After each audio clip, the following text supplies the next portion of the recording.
एक समय की बात है, एक छोटे से गांव के पास एक चुड़ैल रहती थी।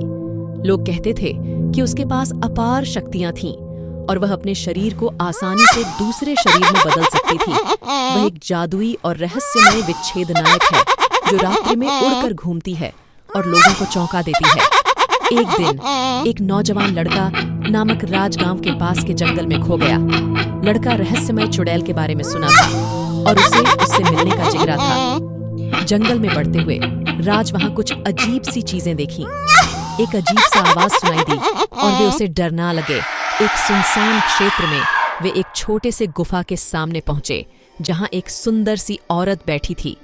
वह थी रहस्यमय चुड़ैल।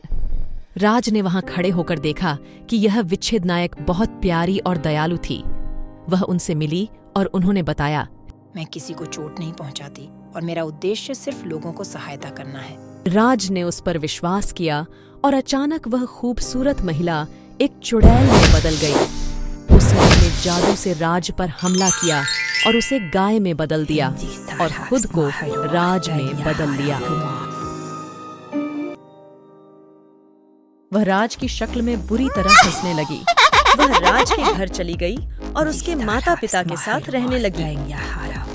एक दिन जब सारा परिवार राज के साथ मंदिर जा रहा था, तभी अचानक राज के मंदिर में प्रवेश करते ही मंदिर की सभी घंटियां बज उठीं। डायन ने अपनी सारी शक्तियां खोनी शुरू कर दीं और फिर से अपना सामान्य रूप बदल लिया। उसे एहसास हुआ कि वह कमजोर है और वह भगवान की सकारात्मकता को सहन नहीं कर सकती है और इसलिए उसने कहा कि ये सकारात्मकता मेरे जीवन को समाप्त कर देगी। मुझे छोड़ना होगा, अन्यथा मैं समाप्त हो जाऊंगी। लेकिन उसने जाते समय कहा, मैं फिर आऊंगा। भगवान की कृपा से राज को फिर से अपना असली रूप मिल गया और सभी लोग भगवान की पूजा करने लगे। कहानी का यह भाग हमें सकारात्मकता और लोगों के ईश्वर पर विश्वास की जीत दिखाता है। लेकिन अभी भी कहानी बाकी है, बच्चा।